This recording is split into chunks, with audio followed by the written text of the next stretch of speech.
کہ نبی کریم صلی اللہ علیہ وسلم کی حدیث ہے کہ میں جو ہے محبت والے لوگوں کا درود اپنے کانوں سے سماعت فرماتا ہوں. جی بالکل. حدیث مبارکہ کی مختلف کتابوں میں، سیرت کی مختلف کتابوں میں اس سے روایت کیا گیا ہے. حضور نے فرمایا کنتو اسمع صلاۃ اہل محبتی، فرمایا اہل محبت، عشق، محبت، ذوق شوق سے پڑھنے والے لوگوں کا درود محمد رسول اللہ اپنے کانوں سے سماعت فرماتے ہیں. سبحان اللہ. امام طبرانی نے اس حدیث پاک کو نقل کیا. اس حدیث کے راوی ہیں حضرت ابو درداء رضی اللہ تعالی عنہ. اور اسی طرح کتاب ہے جلاء الافہام فی مجلس الصلاۃ والسلام، باقاعدہ حضور کی ذات پر درود و سلام پر اتنی موٹی کتاب لکھی گئی ہے جو ٹوٹلی حضور علیہ السلام کی ذات اقدس پر درود و سلام پڑھنے کے حوالے سے جو ہے وہ مرتب کی گئی ہے. تو بالکل ایسی روایت موجود ہے کہ جمعے والے دن سرکار اپنے غلاموں کا درود اپنے کانوں سے سماعت فرماتے ہیں، اور غیر جمعہ یعنی جمعہ کے علاوہ جو ایام ہیں ان دنوں میں فرشتے جو ہے وہ تحفوں اور ہدیوں کی صورت میں، گفٹس کی صورت میں اللہ کے محبوب کی بارگاہ میں اپنے غلاموں کا درود پیش کرتے ہیں. لیکن ان میں بھی آپ جو ہے وہ حدیثیں آپ کو ایسی مل سکتی ہیں کہ اگر کوئی انتہائی درد و سوز، گداز، عشق و محبت اور والہانہ عقیدت کے ساتھ پڑھتا ہے تو اللہ کے محبوب علیہ السلام کو اللہ نے طاقت عطا فرمائی ہے کہ وہ دور و نزدیک سے اپنے امتیوں کا درود پاک سنتے ہیں، سماعت فرماتے ہیں. ایک محترم صاحب نے سوال کیا تھا مسجد میں آ کر اونچی آواز میں السلام علیکم کہنا. السلام علیکم کہنا ایک نیکی کا کام ہے، 10 نیکیاں ہیں. جتنا لوگ بیٹھے ہیں اور جواب دیں گے تو وہ سارا ثواب سلام کرنے والے کو ملے گا. باقاعدہ اس کا حکم بھی موجود ہے کہ سلام کرنا چاہیے. لیکن اس میں ایک احتیاط ضروری ہے. اگر ذکر و فکر میں، محفل و قرآن کی تلاوت میں یا نماز میں مشغول بیٹھے ہیں تب آپ سلام کر سکتے نہیں، پھر اجازت نہیں ہے، کیونکہ آپ پھر لوگوں کے ذکر و فکر و عبادت و تلاوت میں ڈسٹربنس کریٹ کرنے والے بن گئے، خلل ڈالنے والے بن گئے. تو سلام کرنا کیا ہے؟ مستحب ہے یا سنت ہے؟ سنت اور مستحب ہے سلام کرنا. لیکن سلام کا جواب دینا تو واجب ہے. سلام کا جواب دینا واجب ہے، یعنی جو سلام کرے گا وہ تو سنت ادا کر رہا ہے، لیکن جو سامعین بیٹھے ہیں ان پر جواب دینا واجب ہو جائے گا. تو ایک آدمی نماز پڑھ رہا ہے، ایک آدمی قرآن پڑھ رہا ہے، ایک آدمی ذکر و فکر کی محفل میں بیٹھا ہے، ایک آدمی اللہ اللہ کر رہا ہے، تو ان سب پر یہ واجب ہو جائے گا. تو پھر ان کی نماز میں، ذکر و فکر میں خلل، ڈسٹرب ہوں گے سارے لوگ، اس لیے سلام نہیں کرنا چاہیے. کچھ لوگوں کی کہیں کہیں پہ عادت ہوتی ہے کہ جماعت شروع ہے، نماز شروع ہے، لوگ کر رہے ہیں اور وہ آتے ہی السلام علیکم. جماعت ہو رہی ہے پھر بھی وہ عادت بن چکی ہے، زبان پہ پکا چڑھ چکا کہ جیسے ہی مسجد میں انٹر ہوئے تو انہوں نے السلام علیکم اونچی آواز سے کہہ دیا. انہیں ذرا احتیاط کرنی چاہیے کہ ایسا نہیں ہونا چاہیے. ایک محترم صاحب نے کویسچن کیا تھا، کویسچن کون سا تھا؟ ابھی کویسچن بھی میرے ذہن سے نکل گیا، وہ شخص یہاں پہ نہیں بیٹھے. بسم اللہ الرحمن الرحیم. ہمارے جو اصلاح معاشرہ کا ہم نے جو خوبصورت سلسلہ چلایا ہوا، تو نگاہیں نیچی رکھنا، اگر استطاعت ہے تو نکاح کر لینا، ٹھیک ہے. پھر ہم نے کل پڑھا، پرسوں میں پڑھا، نکاح کو ہم نے اتنا مشکل بنا دیا، اتنا گلٹ ہوتا ہے، اتنا بھاری اور برڈن بن چکا کہ اب والدین اپنے بیٹے بیٹیوں کے جہیز اور سامان بنانے کی خاطر وہ جو ہے وہ عمریں گزر رہی ہیں، بوڑھے ہو رہے ہیں بچے بچیاں. کتنی مثالیں آپ کے سامنے ہیں. اسی گاؤں میں کتنے لوگ موجود ہیں، کتنے ایسے گھر موجود ہیں جن میں نوجوان بچیاں جوانی ڈھل گئی، چاندی آ گئی، سفید بال بن گئے، اور پھر جو ہے وہ، اور ہمارا وہی فلسفہ، ہماری وہی لاجک کہ پیروں پہ کھڑا ہو جائے تو نکاح کریں گے. تو یہ نہیں ہونا چاہیے. اللہ کے محبوب صلی اللہ علیہ وسلم نے اس چیز کو پسند ہرگز نہیں فرمایا، نہیں پسند فرمایا. حضور نبی پاک صلی اللہ علیہ وسلم کی ایک حدیث مبارکہ کہ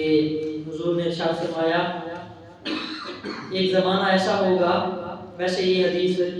جو ہے شاید 2 بار پہلے آ چکی ہے، مختلف ٹاپکس کے حوالے سے 2 مرتبہ موضوعات پہ یہ ہو چکی ہے۔ ایک زمانہ ایسا ہوگا کہ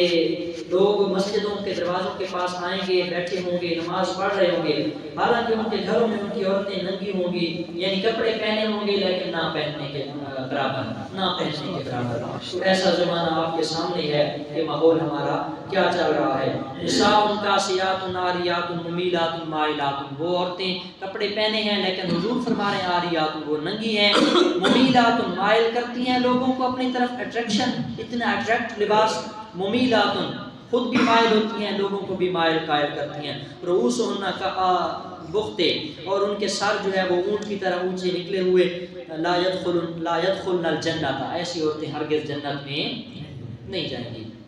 ولا یجدن ریحھا، جنت میں جانا تو دور درکنار، ایسی عورتیں جنت کی خوشبو بھی نہیں سونگھ سکیں گی۔ ایسی عورتوں کے لیے انتہائی سخت ترین عذاب اللہ تعالیٰ نے تیار کیا ہوا ہے۔ فرمایا وَإِن رِيحَهَا لَيُوجَدُ مِن مَسِيرَةِ كَذَا وَكَذَا، حالانکہ آپ جانتے ہیں کہ جنت کی خوشبو تو کئی میلوں سے، اتنی مسافت سے، جیسا کہ فرمایا گیا 70 سال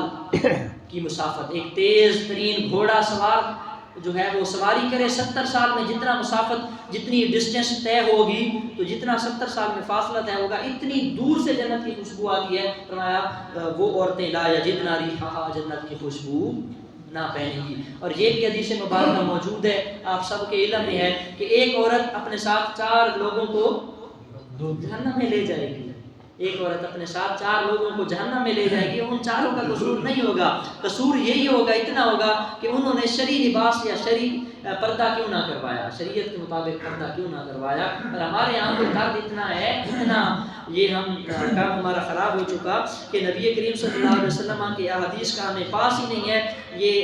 دیور ہو گئے اور دیگر جو کزن ہو گئے، خالہ کے بیٹے ہو گئے، پھپھو کے بیٹے ہو گئے، چاچو کے بیٹے ہو گئے، ماموں کے بیٹے، ان سب پر شرعی پردہ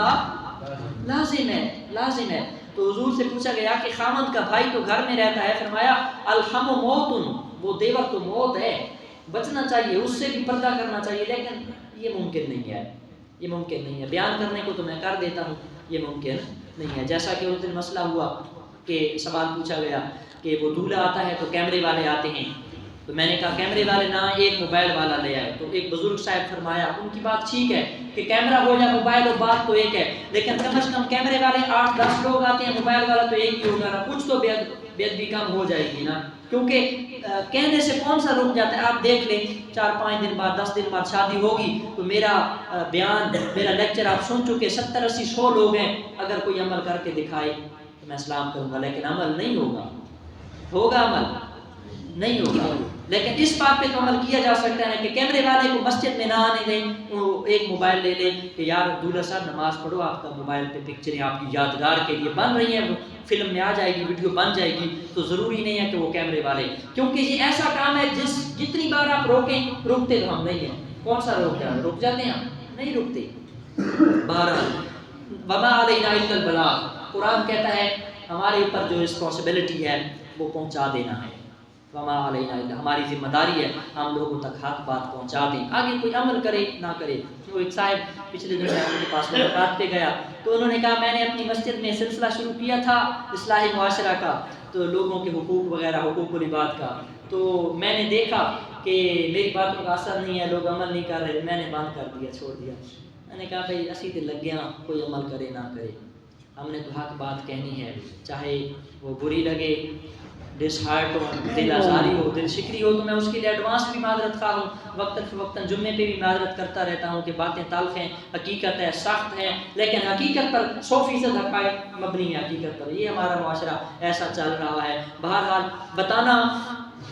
اور آگاہ کرنا، اویئرنیس دینا، بیسیکلی آگاہی دینا، وہ ہمارا فرض اور ذمہ داری ہے، آگے سے کوئی عمل کرے نہ کرے یہ ان کی اپنی مرضی ہے۔ نبی کریم صلی اللہ تعالیٰ علیہ وسلم نے ارشاد فرمایا لا يقبل اللہ من امرأة صلاة خرجت الى المسجد، ایک عورت مسجد میں آئے، یہ اس زمانے کی بات ہے، تب مسجد میں عورتوں کا آنا منع جی منع نہیں تھا، بولا کریں ساتھ ساتھ، مجھے پتہ چلے جاگ رہے ہیں سوئے ہوئے نہیں ہیں۔ مسجد میں اس وقت عورتوں کا داخلہ منع نہیں تھا، جائز تھا، عورتیں آ کر مسجد میں باجماعت نماز ادا فرماتی تھیں کیونکہ وہ دور فتنوں کا نہیں تھا۔ تو حضور علیہ السلام نے ایک زمانہ ایسا ہے فرمایا لا يقبل الله من امرأة صلاة خارجت الى المسجد وريحها تعصف حتى ترجع، فرمایا اس وقت تک اللہ عورت کی نماز مسجد میں قبول نہیں فرماتا جب تک اس کے جسم سے خوشبو آ رہی ہو، اس میں خوشبو لگائی ہو، اس میں خوشبو لگا کے مسجد میں آ کے نماز ادا کی تو اس کی نماز ادا نہیں ہوگی۔ حتیٰ ترجع فتغتسل، حتیٰ کہ وہ واپس جائے اور جس کپڑے یا جسم پہ خوشبو کے قطرے آئے، خوشبو لگی ہو، وہ خوشبو کی جگہ کو دھو ڈالے، اگر دھو ڈالے گی تب اس کی نمازیں قبول ہوں گی، وگرنہ اس کی نمازیں قبول۔ ہمارے یہاں تو ایکسپینسو قسم کے پرفیوم، رضوان بھائی ایسا ہی ہے نا، خریدتی ہیں نا بچیاں خریدتی ہیں ایکسپینسو مہنگے پرفیوم، دیر پا اور دور تک جانے والی خوشبو لگا کے ہمارے گھروں میں سے جو عورتیں ہماری خواتین آتی ہیں، اسلام کی شہزادیاں آتی ہیں فنکشنز پہ، بازار جانے کے لیے، جمعرات بازار جانے کے لیے اور دیگر ہر جگہ پہ جانے کے لیے خوشبو لگاتی ہیں، تو فرمایا مسجد میں عورت آئے خوشبو لگائی ہو تو اس کی نماز اللہ قبول نہیں فرماتا۔ اگر ایک عورت خوشبو لگا کے بازار میں جائے تو اس کا کتنا عذاب ہوگا، کتنا گناہ ہوگا، کتنا جو ہے وہ اس پر اللہ کی لعنت اور اللہ کی ناراضگی یا اللہ سے دوری کا کتنا زیادہ سبب ہوگا۔ تو یہ تو معمولی سی بات ہے، ٹھیک ہے، عورت کو خوشبو لگانے کی اسلام میں اجازت نہیں دی۔ اور پھر بس میں یہاں پہ وائنڈ اپ کروں، ٹائم بہت زیادہ ہو جاتا ہے۔ یہ تو چلو ساری باتیں ہیں نا، ان پہ تو عمل نہیں ہو سکتا، نہ میں کر سکتا ہوں نہ آپ کر سکتے ہیں، میں گارنٹی کے ساتھ کہتا ہوں آپ اس چیز کو نہیں روک سکتے، کیونکہ سرکار دو جہاں علیہ السلام کی حدیث کا مفہوم ہے ایک زمانہ ایسا آئے گا کہ گھروں میں مردوں کی حکمرانی ختم ہو جائے گی، عورتیں حکمران ہوں گی۔ ایسا ہی ہے، ساریاں ٹوٹلی گل ہی عورتیں نہیں مانی جاتی، اللہ ماشاء اللہ کسی گھر میں مردوں کا ہولڈ ہے، وگرنہ سارا ہولڈ میں تو یہ ہاں ختم ہو گیا، میں دیکھ چکا ہوں، مجھے پتہ ہے لوگوں کے گھروں میں آنا جانا ہے تو پتہ چل جاتا ہے، حالات لوگ بتاتے ہیں، دم لیتے ہیں، تعویذ لیتے ہیں، نقش وغیرہ لیتے ہیں، تو وہ یہی بتاتے ہیں کہ بوڑھی گھر نہیں ملتی۔ بھائی تم پہلے نعت پا کے رکھو نا، الرجال قوامون علی النساء، قرآن کہتا ہے مرد ہر حالت میں عورتوں سے کبھی طاقتور ہے۔ ہم نے خود اپنے آپ کو ڈیگریڈ کیا ہے، عورت کے سامنے ہم جھک گئے، اور جو ہے وہ تو میں بات کرنے لگا تھا بازار میں جانا روکنا، یہ تو بڑی جو ہے خوشبو لگانا، اس پہ تو عمل نہیں ہو سکتا، یہ تو چلو ہے بھی افسوس۔ اس سے بڑا افسوس یہ ہے نیٹ پہ آپ جائیں، ابھی گھر جائیں، ابھی جا کے دیکھیں، آپ سرچ کریں، آپ کو ہزاروں لاکھوں کی تعداد میں بچیاں ملیں گی جو نیٹ پہ موجود ہیں، جو نعت خوانی کر رہی ہیں، سج دھج کے، زیور پہنا ہوا، لباس اچھا پہنا ہوا، اور بڑا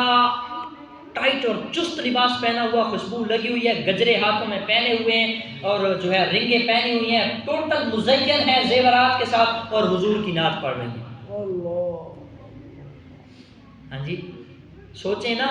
یہ ہم بلاتے ہیں انہیں، ہم بلاتے ہیں کہ ہمارے گھر عورتوں کی محفل ہے تو آپ نے خطاب کرنا ہے۔ اسلام تو کہتا ہے کہ عورت کی آواز باہر حرام ہے،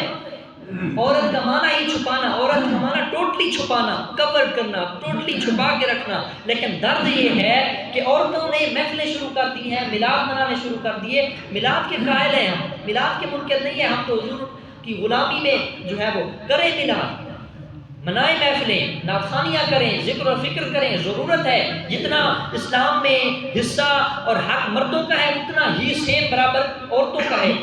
لیکن لمٹس بھی تو ہیں نا، حدود بھی تو ہے نا۔ یہ تو نہیں ہے کہ بس محفل میلاد میں آیا تو عورتیں سج دھج کے فل ٹاپ کلاس کا میک اپ، فرسٹ کلاس کا میک اپ، بہترین قسم کا بیوٹی پارلر سے تیار ہو کے آتی ہیں باقاعدہ محفل کے لیے۔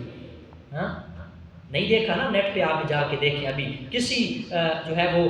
آپ کریں نا عورتوں کی محفل، گوگل پہ سرچ کریں، آپ کے سامنے سارا کچھ آ جائے گا، ٹک ٹاک پہ، یوٹیوب پہ، فیس بک پہ بھرا پڑا ہے بازار انٹرنیٹ کا عورتوں سے، محفلوں سے۔ تو وہ کیا ہے، وہ ٹوٹلی میک اپ کے ساتھ ہے، ساؤنڈ ہے، دف ہے، اور پتہ نہیں کیا کیا بجاتے ہیں۔ جی یہ ہمارا پھر قصور تو ہمارا ہے نا کہ ہم گھروں میں انہیں بلاتے ہیں، محفلوں پہ خود ساؤنڈ لگا کے دیتے ہیں۔ محفلیں کروائیں یار، لیکن بند کمرے میں کروائیں، بند ہال میں کروائیں، تاکہ باہر آواز، اسلام تو ہمیں باہر آواز جانے کے لیے منع کرتا ہے، اتنی بھی اجازت نہیں ہے، پابندی ہے کہ ذکر و فکر و محفل و نعت خوانی کی جو ہے وہ آواز باہر نہیں جا سکتی، اجازت نہیں ہے، نہیں اعلیٰ شریعت میں اجازت نہیں ہے، نہیں پرمیشن دیتی، لیکن ہم تو بازاروں میں بھی خود کھیل رہے ہیں اور وہ خود جو ہے شاپنگ کر رہی ہیں اور سارا کچھ کر رہی ہیں، تو وہ تو بڑی دور کی بات ہے. اسی محفلوں میں بھی ہم کنٹرول نہیں کروا سکتے ہیں. بھائی ہم خود بلاتے ہیں، خود انوائٹ کرتے ہیں، خود دعوت دے کے انہیں گھر بلاتے ہیں، ساؤنڈ لگا کے دیتے ہیں اور وہ پڑھ رہی ہیں اور بچیاں، اور وہ بڑا ان کا نام ہے ایک نمایاں معاشرے میں کہ ماشاءاللہ فلاں دی تھی بڑی سونی ناز پڑھتی ہے، دف بجاندی ہے، ساؤنڈ دے پڑھتی ہے، آواز بڑی پیاری ہے، حالانکہ شریعت تو اجازت ہی نہیں دیتی. تو یہ کیا ہے؟ سارا معاشرے کا بگاڑ ہے، یہ فساد امت ہے، یہ امت کے اندر ایک بہت بڑا انتشار ہے جو ہمیں نبی پاک علیہ السلام کی سنت و شریعت و سیرت و قرآن اور حدیث سے دور کیا جا رہا ہے. ہم دور ہو رہے ہیں اور ہمیں پتہ ہی نہیں ہے. ہم کہہ رہے ہیں کہ جائز ہے، ٹھیک ہے، میلاد ہو گیا تو سارا کچھ ہو گیا، میلاد جائز ہے تو سب کچھ ہو گیا، میلاد بنا لیا تو بس نمازوں میں بخشیاں جانی ہیں تو سارا کچھ. حالانکہ وہ عورتیں گھروں میں میلیاں ترقیاں، پاکیزگی کا خیال نہیں، جسم کا خیال نہیں، نماز کا خیال نہیں، فرض بھلائی بیٹھے ہو، نفلہ ہی نیتی جانتے ہو. اللہ شاہ والا کلام. اللہ تعالیٰ ہمیں عمل کی توفیق عطا فرمائے. آمین.